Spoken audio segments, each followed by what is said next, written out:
Assalamualaikum warahmatullahi wabarakatuh. Bismillahirrahmanirrahim. Sallallahu alal awwali fil ijadi wal judi wal wujud. Al-Fatihah li kulli syahidin wa mashhud. Hadratil musyahadati wa syuhud. As-sirrul batini wan nur zahiri alladhi huwa ahlul maqsud. Mumayyizi qasab sabqi fi alamil khalqil maqsusi bil ubudiyyah. Ar-ruhil aqdasil aliyyi wa nuril akmalil bahiyyi al-qa'imi bi kamal ubudiyyah fi hadratil ma'budiyyah. Alladhi yufidu ala ruhin hadratil ruhaniyyati wa atasolat bishkati qalbi asy'atul nuraniyati. Fahuwa ar-rasul al-a'zam wal nabiyul akram wal waliyul muqarrabul mas'ud wa ala alihi wa ashabihi wa zadil nasrani wa harifi anwari wa maqali akmali kuluzil haqqaiq wa zadil khalaik wujudul huda liman iktada wa sallam taslima asir subhanallah wa la ilaha illa huwa.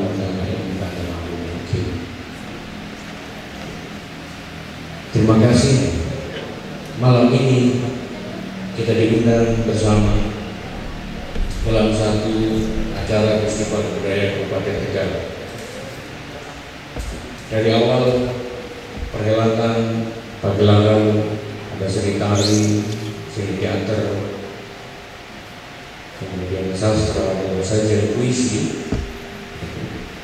Kita melihat bahwa peristiwa ini sebagai peristiwa kebudayaan. Sebelumnya yang perkenalkan kawan-kawan sahabat pada Sultan, pada rekan dakwah Sunan Kalijaga. Kami berterima kasih diberi kesempatan hadir dalam festival budaya Kabupaten Tegal.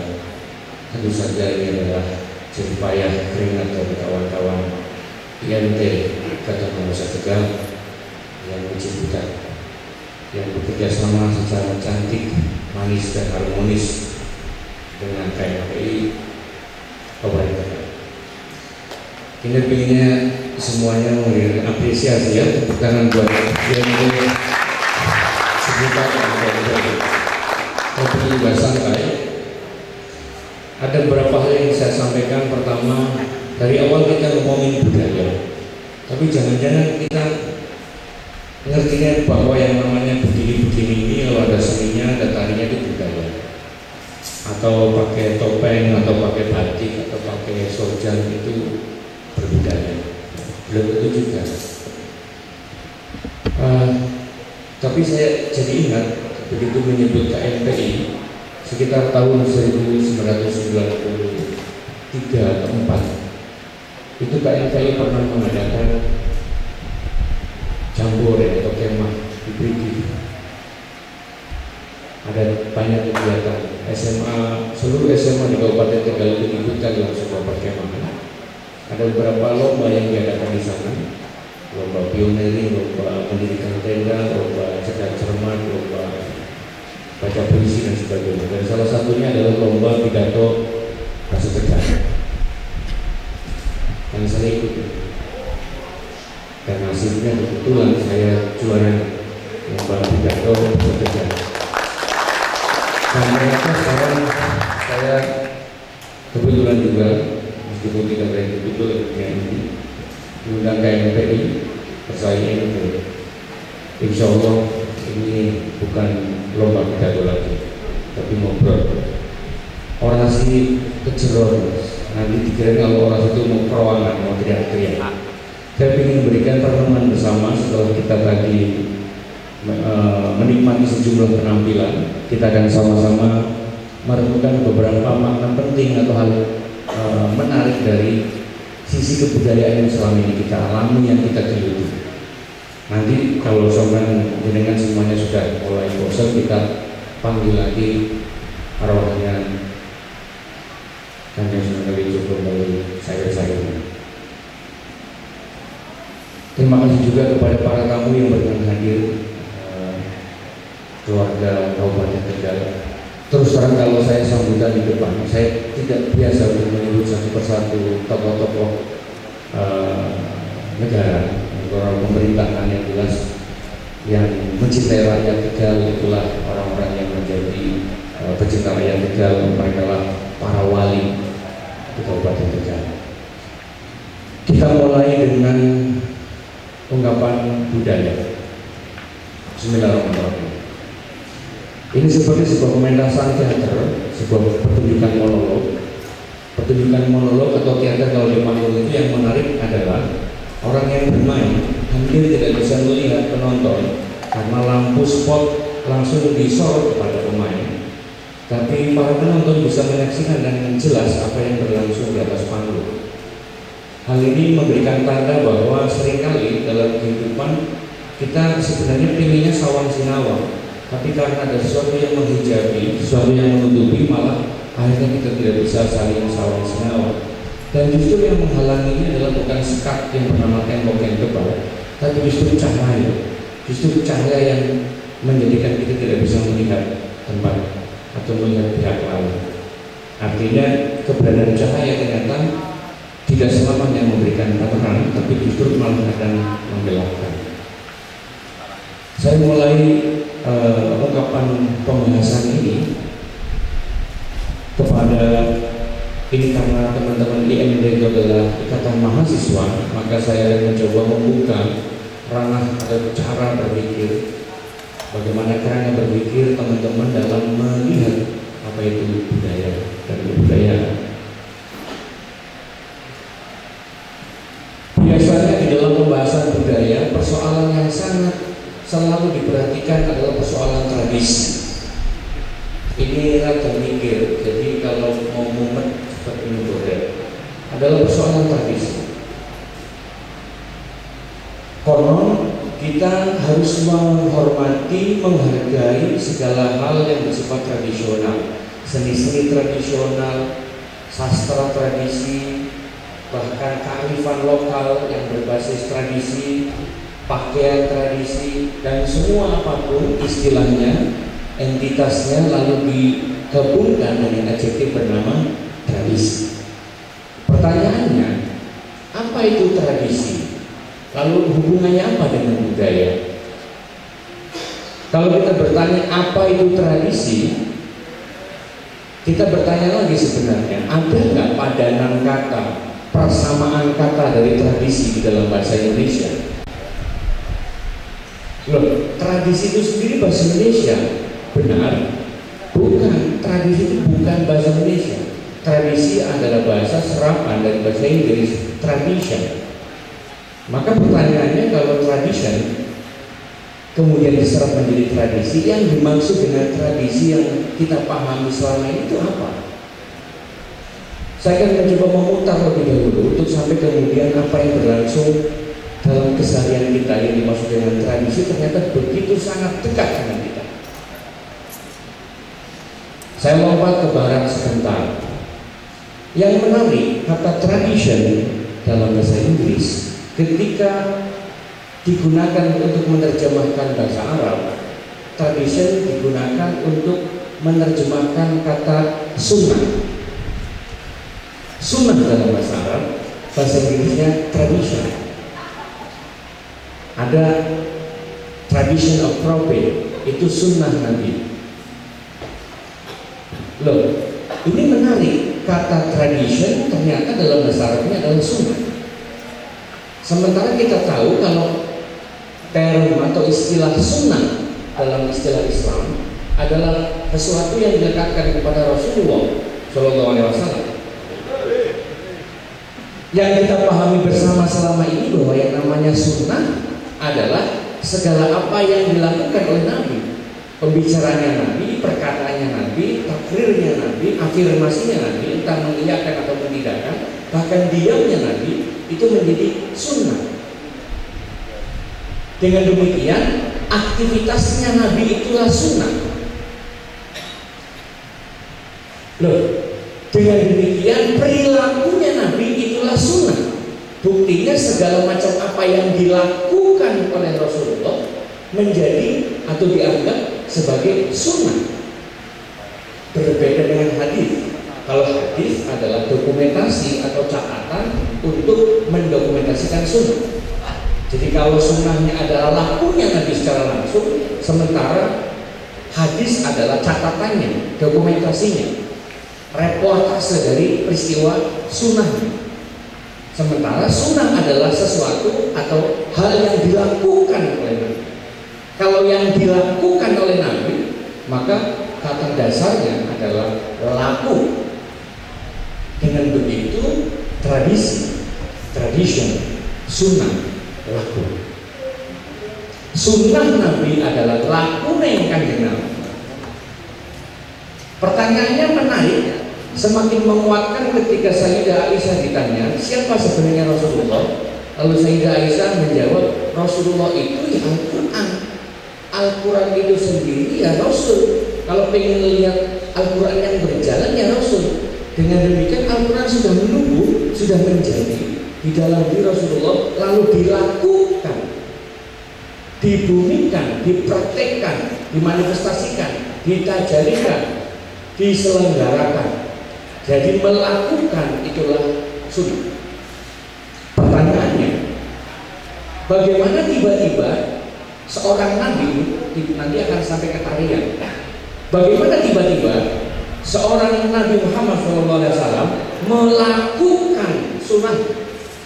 Tidak mungkin Nabi melakoni atau melakoni perilakunya, berperilaku sedemikian rupa kecuali dirinya memiliki kesadaran, kecuali dirinya memiliki kesadaran di dalam dirinya, satu kesadaran penuh yang tidak bisa tergoyahkan. Kita akan bisa menjawabnya, apalagi kesadaran itu kalau bukan tauhid, kesadaran tauhid yang menumbuh dalam dirinya la ilaha illallah, lalu dilakukan, lalu dipraktikkan Muhammadur Rasulullah. Dengan begitu lakunya yang Kanjeng Nabi itu adalah implementasi atau praktek dari nilai-nilai ketauhidan. Dengan demikian, kalau ditarik lebih panjang lagi, siapapun yang tauhidnya murni, yang tauhidnya murni kepada Allah, dijamin dia akan bersunah, dia akan laku, dia akan melakoni dalam kehidupannya. Persoalannya apa? Kita lihat, selama ini kita hanya melihat peristiwa sunnahnya tanpa menyadari latar atau gagasan atau alasan yang menjadikan laku itu muncul. Misalkan, ketika kita melihat sunnah Rasulullah naik ke masjid dengan kaki kanannya. Lalu kita hanya melihat ketika Rasulullah naik ke masjid dengan kaki kanannya, orang yang melihat itu, melihat peristiwanya itu adalah saksi. Lalu ketika menceritakan, meriwayatkan, menjelaskan kepada yang lain, dia akan namanya periwayat. Tapi yang menjadi persoalan adalah orang-orang yang mendengar riwayat ini hanya melihat pada naiknya Nabi kepada masjid dengan kaki kanannya. Bukan alasan kenapa dengan kaki kanannya, alasan ketauhidannya. Orang yang bertauhid pasti jalan sendiri kan begitu. Belum tentu juga. Mari kita lihat lagi. Kita melihat Rasulullah misalkan makan, katanya dalam hadis disebutkan dengan 3 jari.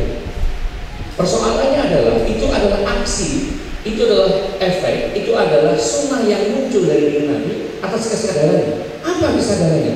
Kesadaran tauhid. Loh, bagaimana melihat makanan dengan kesadaran tauhid? Orang yang berkesadaran tauhid akan melihat makanan secara respek. Dia akan menghargai, akan meregani. Orang pera-pere, orang bakal remeh makanan, panganan yang ada di hadapannya. Nasi yang ada di hadapan kita. Sing arane segar. Mau neng beras, sadurunge dipesusian pirang-pirang sebelum dicuci dan dimasak. Sebelumnya bernama gabah, sebelumnya bernama padi, sebelumnya bernama winik dan seterusnya. Nah, ini juga menarik ini. Bahasa Jawa, bahasa Indonesia begitu kaya. Awit, winik, pari, gabah, wos, beras dan seterusnya. Ada bahasa Inggris nasi, rice, beras, rice. Kabeh bahasa SKB ini menunjukkan betapa miskinnya bahasa Inggris. Ini orang saya gagalan juga bahasa Inggris. Bahasa Indonesia bahasa Jawa. Tuma bilang-bilang arahnya nakor, haling sana, tuma, apa nih? Bilang-bilang dulu.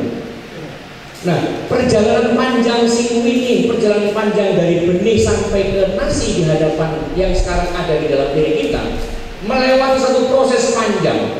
Tidak mungkin benih tertanam di atas sawah, kecuali banyak orang yang terlibat di dalamnya, orang-orang yang membajak sawah, orang-orang yang mencangkuli sawah, orang yang memungkinkan air itu masuk ke dalam sawah.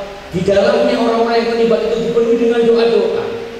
Ketika benih itu mulai muncul, dan ini dipindahkan lagi pada tempat yang semestinya, lalu mulai dilakukan irigasi yang lebih tepat, disiangi, digoleki rumput-rumput soket-soketnya sing orang mesti dikorok isi sering pada mantul lagi. Kemudian mereka berdoa lagi di dalamnya sampai mulai menguning. Ada yang mulai menjaga dari serangan apapun itu, entah orang, tikus, burung dan sebagainya. Orang-orang yang terlibat di dalamnya juga berdoa. Lalu terjadilah panen. Ketika panen berlangsung, begitu banyak masyarakat yang terlibat di dalamnya, sampai kemudian menjadi gabah.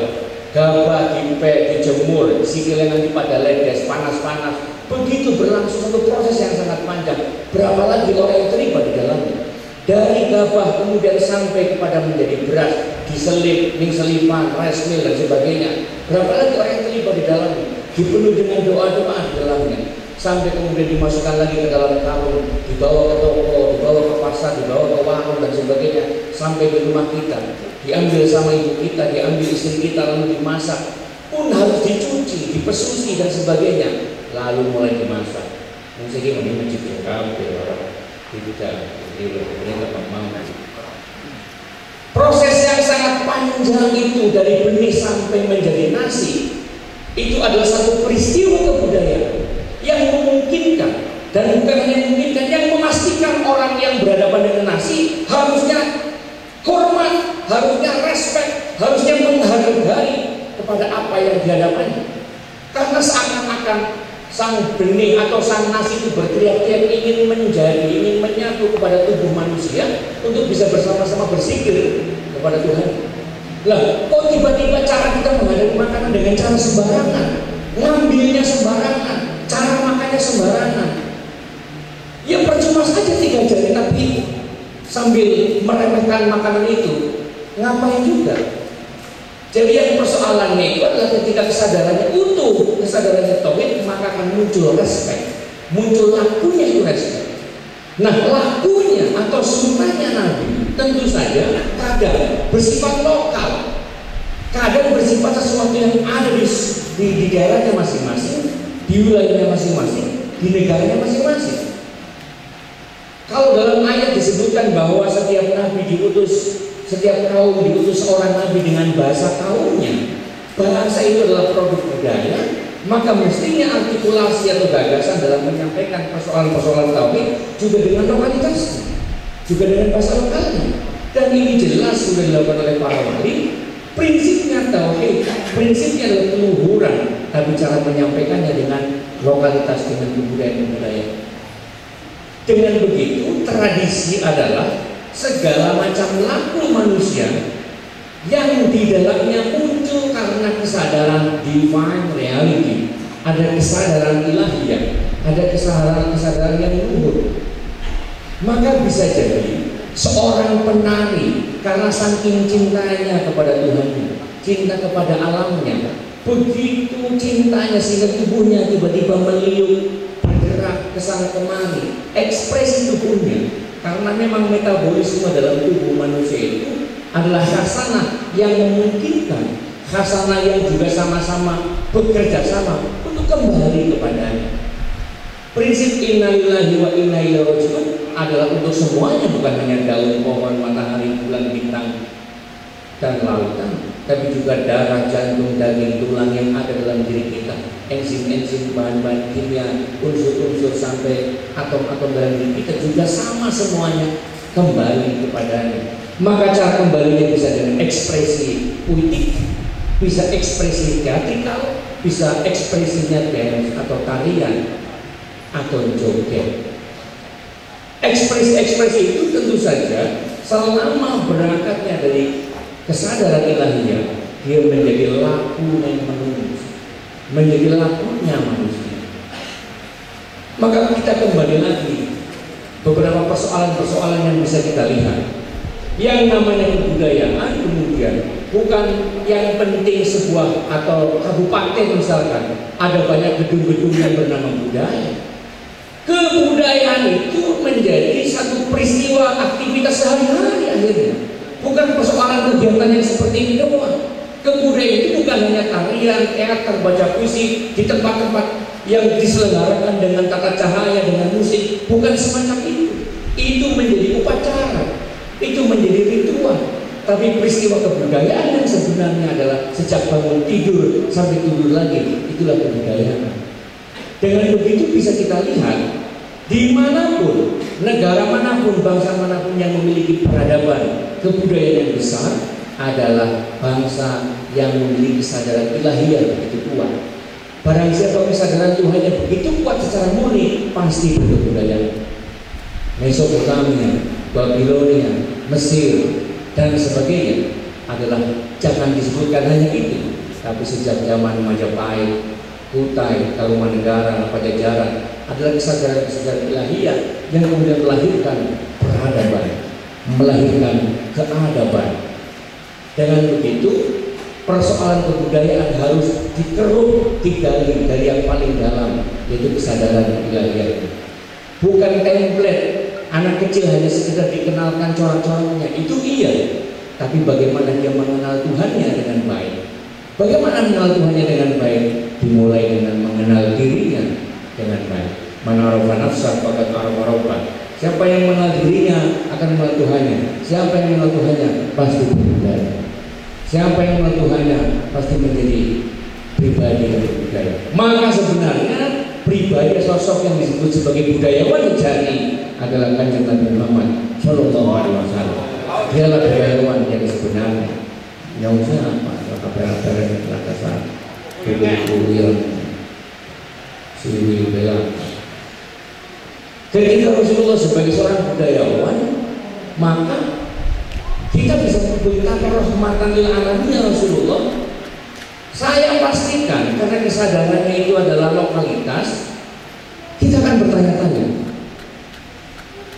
Jika memang kita dilahirkan di Tegal, jika memang kita dilahirkan di Banyuwangi, di Probolinggo, di Slawi, di Tambangan, di Balega, di Bengle, apalagi pirang-pirang tempat panggonan, yang itu adalah kehendaknya Allah, yang kita tidak mungkin menghendaki diri kita lahir di mana. Itu artinya Allah menghendaki diri kita itu hadir sesuai dengan lokalitasnya masing-masing. Kenapa kita tiba-tiba menjadi orang lain?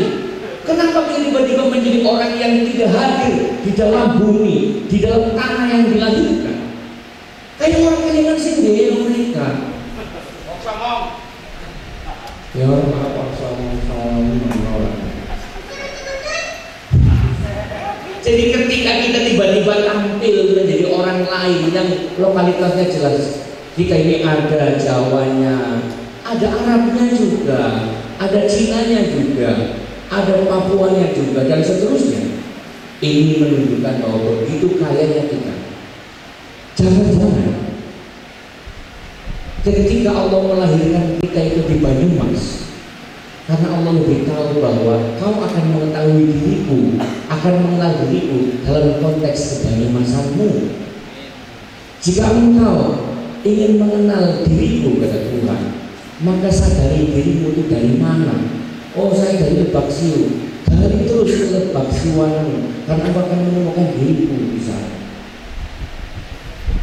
Jika kita lihat Indonesia secara utuh, Indonesia secara besar, maka yang namanya Indonesia itu tidak hanya persoalan politiknya, ekonominya, budayanya, sosialnya, dan sebagainya, tapi seluruh aspek-aspek geografis, teritorial, dan sebagainya juga muncul di dalamnya.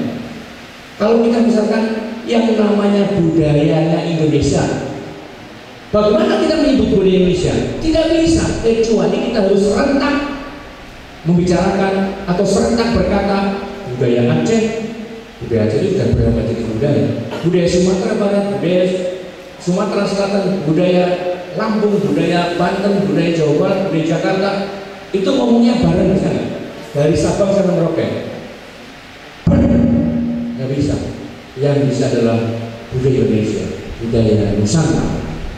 Maka kalau kita mau menjadi warga negara Indonesia, menjadi pribadi berbudaya Indonesia, pulang saja menjadi warga lokalnya di mana kita dilahirkan.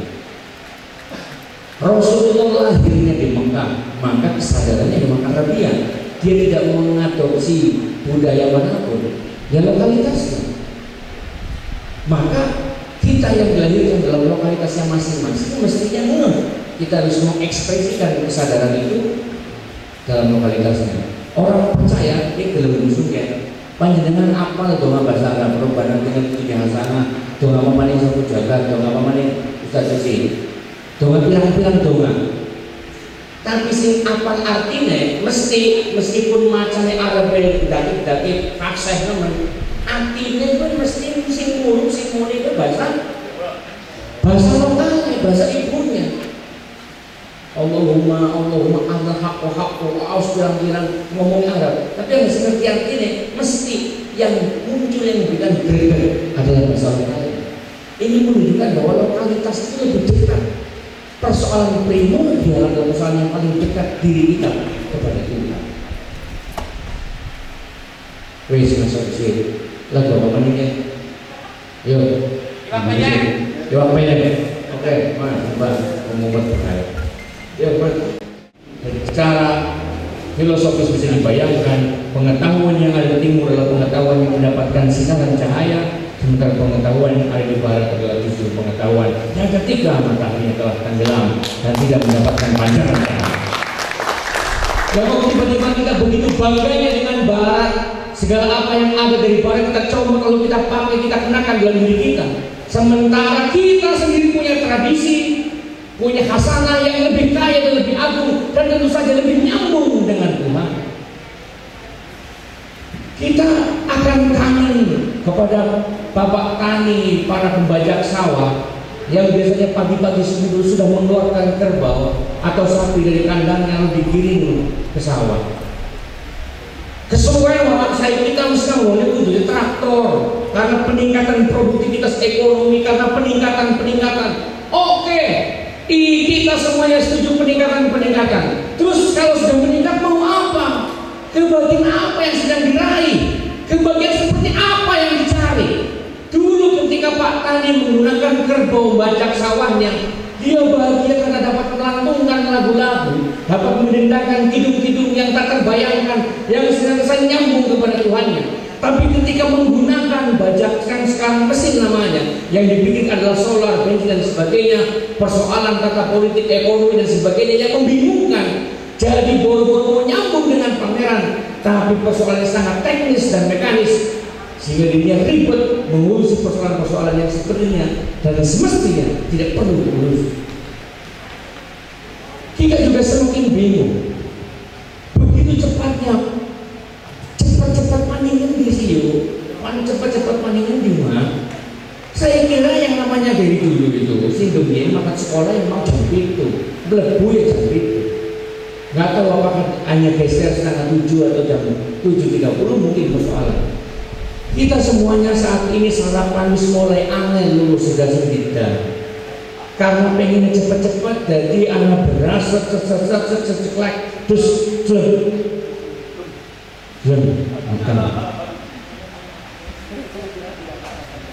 kita begitu merupakan proses panjang, begitu instannya kita.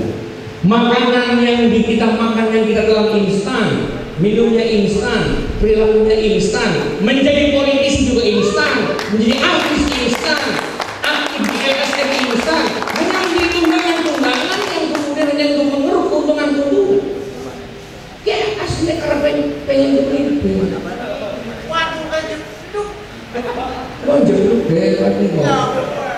Kita nggak sabar untuk alam-alam nomenklatur. Orang tua gelem singarane rasa wani soro. Kalau mau mendapatkan rasa yang sejati butuh soro. Orang gelem perkasa. Semuanya serba instan. Wis tenang main karena duit brek daging. Praga orang nurut cuti. Kostumnya mungkin bisa menjadi kostum yang sangat tradisional, tapi perilakunya menjadi sangat barbar atau perilaku barat. Ngomongnya bisa jadi lemah lembut seperti orang yang berbudaya, seperti seorang budayawan bahkan, tapi perilakunya bisa jadi bajingan. Saya contohnya. Tuhan sih dipertanyakan.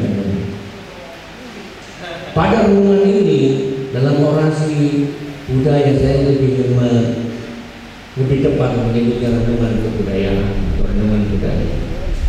Mari kita tengok sama-sama, apakah diri kita, apakah misalkan si bapak lebih dekat dengan anaknya daripada mainannya dengan anaknya. Jangan-jangan anak-anak kita sudah lebih dekat dengan mainan, dengan TV daripada bapak atau ibunya.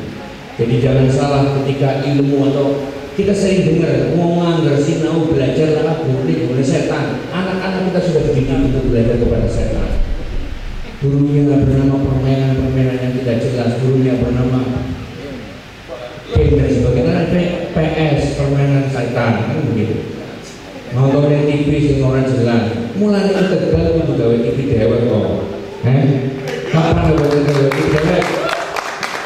Gedung teater yang representatif, yang namanya kadang sewot dewek itu. Di berbagai tempat yang namanya gedung untuk pertunjukan. Jadi peristiwa teater, peristiwa kebudayaan itu sebenarnya adalah pertama tadi ritual. Kenapa? Kan tadi kebudayaan itu nyambung dengan Tuhannya. Sing yang pacaran modelnya ada model kuntulan, model japingan, model kawin apapun, bahkan nuduh dan sebagainya, itu sebagai ekspresi ritual kepada Tuhannya. Maka tidak butuh tempat-tempat yang sedemikian rupa. Lalu ketika orang Eropa datang melihat kita sebagai indigenous, sebagai orang yang dianggap yang paling murid, kolos, goblok dan orang bisa apa-apa, dikatakan memang kayak gue ya. Sampai kan main di gedung bisa orang gue? Bisa walau dong. Bisa orang mainnya di gedung, ada gedungnya, prosenium, ada penontonnya, ada ruangannya, ada tata lampunya dan sebagainya. Lalu lama-lama yang main ini sampai kayak kurang anak progres, kurang anak perkembangan, begini. Ini bisa main sih kayak moras, tapi seluruh maju nih. Akhirnya adalah aktor-aktor dan sebagainya yang tidak punya relasi, tidak punya kelekatan secara psikologis, emosional, bahkan spiritual dengan pelaku-pelaku ritual yang sebelumnya. Lalu tiba-tiba menjadi sebuah pertunjukan teater atau pertunjukan tarian yang berjalan antara pemain dan penontonnya, lalu ada tiketnya dan seterusnya yang kemudian dimaksud sebagai ekonomi kreatif katanya.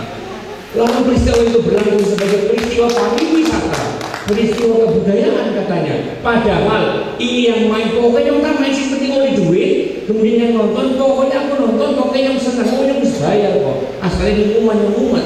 Jadi di kami ini kepengen oleh pencerahan atau mendapatkan katarsis. Tapi persoalannya kemudian begitu banyak orang yang latah, daerah-daerah yang mencoba membangun gedung-gedung seni pertunjukan. Si orang mutak juga, orang mutik juga harus belajar juga kepada orang-orang ahli yang mau meminta tata gedung untuk pertunjukan. Ya ini mending sih gedung yang lumayan lah. Lumayan toh. Tata ya lumayan. Aku stiker rapi. Tekniknya gelap. Kalau pengen punya orang gawe. Anak ilmu nih, lalu akan dibahas dalam kesempatan ini. Bagaimana menciptakan gedung, tata ruangnya sedemikian rupa sehingga kalaupun memungkinkan tidak menggunakan mic misalkan, maka vokalnya juga sampai di prosenium zamannya Romawi, di zamannya Babilonia, Mesopotamia atau Mesir. Tapi ngomong nyambung karena apa? Akustik dindingnya dibuat sedemikian rupa sehingga orang-orang yang bermain teater tidak perlu pakai mikrofon dan sebagainya, nyambung sampai ke belakang. Tinggal ditambahkan dengan olah vokal para pemain. Ini juga ilmu atau pelajaran yang mesti dipahami. Jadi kalau tadi saya dengar katanya akan membuat gedung kesenian sebaik mungkin, bukan persoalan semahal mungkin, tapi pintar cantik mungkin, dan sisakan ruang pertunjukan, ruang terbuka. Yang namanya pertunjukan teater, betul teman-teman teater? Yang namanya gedung teater, peristiwa teater, pertunjukan teater itu nggak semata harus di dalam ruangan, tapi juga di luar ruangan. Bisa berupa taman, bisa teater arena, bisa teater prosenium, kapal lagu dan sebagainya. Akeh itu nih, sinau bel kanjang-kanjang teater. Sampai di sini, akhirnya kita melihat persoalan peristiwa kebudayaan dalam keseharian bukan berarti ketika tadi sudah disebutkan kelambine kayak apa, ngomongnya kayak apa. Ya, justru semuanya. Yang namanya berkebudayaan adalah lakunya yang menungsa urip, lakunya hidup seperti Rasulullah, lakunya adalah Quran, lakunya adalah Quran. Sementara kalau Gus Dur menyebutkan Quran aja mungsing Quran garingannya tok, tapi juga Quran sing teles. Jadi Kanjeng Nabi itu wis teles Quran, wis teles ning awak. Tapi itu mungsing dibaca Quran garingannya, tapi juga dirasakan Quran teles. Cara yang pribadi minum Quran teles bisa uji. Ada marah itu minum waktu yang kopi rokok mesti beres. Momen yang sudah terpolis mesti itu pengalaman itu. Akhirnya orang sudah kepengen, wis ya mana beda. Wis yo. Mbak. Terakhir, persoalan terakhir yang sedang kita hadapi adalah bukan pada persoalan bagaimana kita menyikapi barat, menyikapi luar dengan gagagan. Tadi saya membacakan sajak tentang senyuman. Mari kita renungkan baik-baik. Musuh kita adalah diri kita sendiri. Ketika diri kita merasa benar, maka itulah musuh paling awal yang harus kita hancurkan. Sementara sabar menungsa mesti rumah sabarnya. Bahkan orang yang sudah ditaruh kerak mengingin pengerak kabeh esi rumah sang rasa benar kita aslinya. Karena bahkan ketika dirinya itu sudah dikuyuk-kuyuk, direndahkan, diasingkan, dihancurkan, tentu saja ini menunjukkan bahwa aku itu masih punya kebenaran.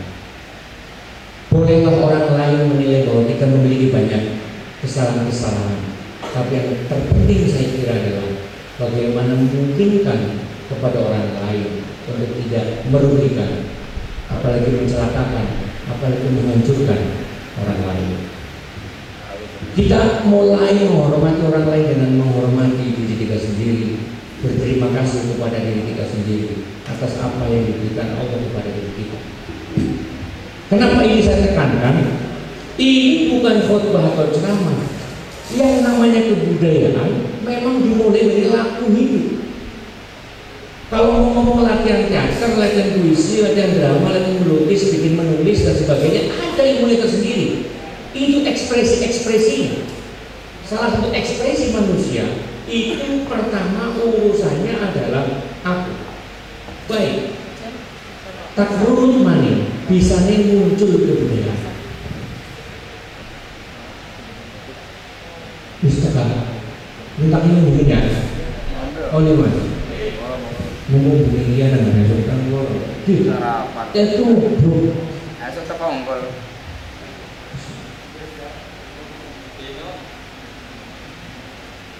Alhamdulillah. Sampai curang pada waktunya mana? Kita mulai dari kesadaran aku.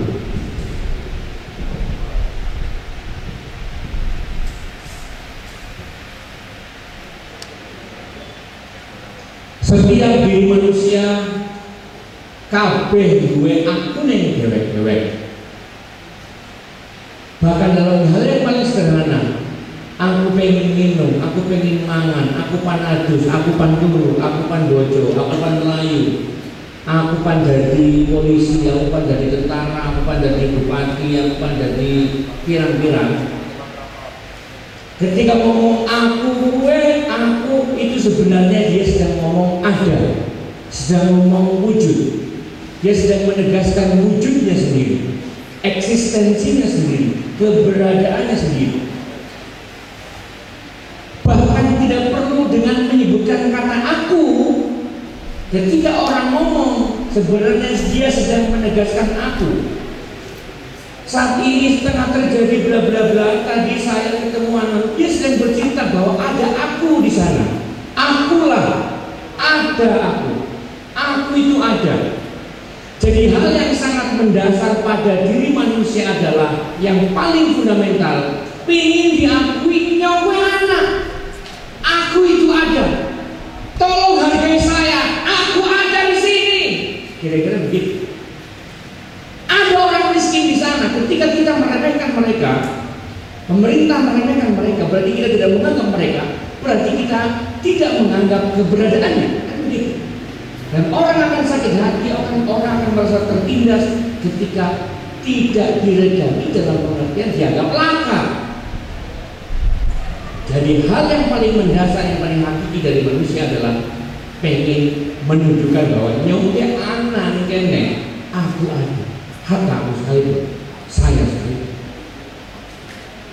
Ketika menyatakan dirinya itu ada, saya bertanya, adakah yang pantas mengaku ada kalau bukan? La mawjuda,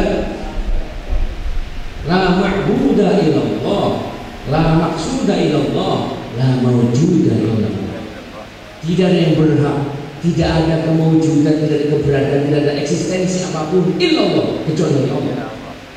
Maka sebenarnya ketika manusia mau sedang mentajalikan keberadaan Allah, lalu turunannya dari ngomong keberadaan yang namanya ada itu aku, kemudian dia menggunakan bahasa, dia menggunakan simbol, menggunakan gerak, menggunakan tubuhnya.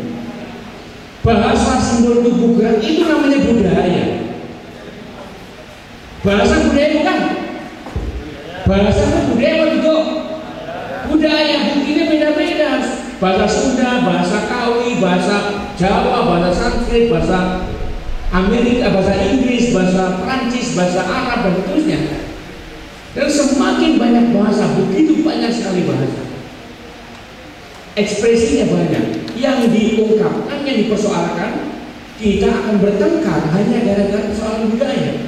Misalnya di bahasa. Ini ngomong banyu, ini ngomong air, ini ngomong cai, ngomong makun, ngomong toya, ngomong maun. Semuanya masing-masing mengafirmasi satu persoalan, padahal yang disebutkan embuh artinya apa? Kau siapa? Ya barulah. Ya kita jadi kowono. Air, ya itu menurut Anda. Toya itu mas, itu panjenengan. Dengan nama afirmasi budaya-budaya yang berbeda, tapi hakikatnya yang mau diafirmasi, yang mau dinamai, tidak ada yang dinamai. Semua tauhidul asma, seluruh asma kembali hanya kepada Allah. Jadi seluruh nama-nama, seluruh ekspresi benda, seluruh aspirasi kebudayaan adalah tajallah Allah. Maka orang-orang yang menyelenggarakan peristiwa kebudayaan, dia sedang masih tahu betapa fikul sya'annya Allah itu terus berlangsung. Betapa Allah terus menciptakan, mengkreat yang namanya khalaqus samawati wal ardh. Allah menciptakan segala sesuatu, orang mandek terus menciptakan. Lo kan Allah miren sebagai Maha Pencipta. Ya terus, buktinya apa? Masih banyak orang yang memberikan ekspresi kebudayaan. Lalu tiba-tiba ada orang yang mau menghentikan ekspresi kebudayaan. Ada orang yang mau menyetop ekspresi kebudayaan. Padahal ekspresi kebudayaan adalah ekspresi tajadinya Allah SWT. Jadi sebenarnya dinas pariwisata hubungannya kalau dinas spiritual dunia. Itu persoalan perhotelan toh. Dinas pariwisata itu bukan persoalan mendatangkan wisata terus mendapatkan devisa, bukan. Memberikan kesadaran mendalam kepada rakyatnya untuk memiliki pribadi yang luhur, pribadi yang berkebudayaan. Halo guru. Rabbana bibarakatihim wahdina lahusna bihormatihim wa minna fi tariqatihim wa mu'afatihim minal fitani. Muka-muka nyong sampean kabeh bisa terus nyambung, bisa pada baik kalau para guru, para wali, para kiai sing terus memperjuangkan kebudayaan, mengekspresikan nilai-nilai Allah melalui tradisi dan kebudayaan. Karena hakikatnya tradisi tidak mungkin lahir kecuali dia nyambung dengan Allah SWT.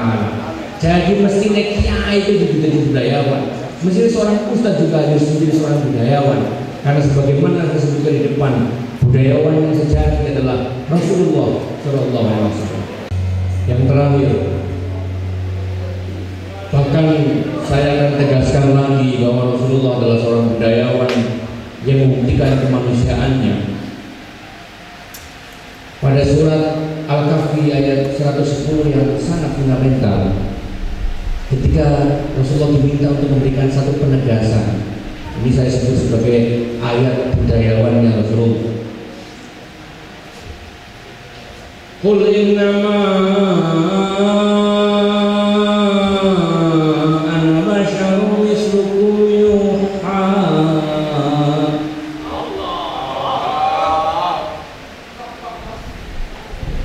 Qul innama ana basyarun mislukum yuha ilayya annama ilahukum ilahun wahid.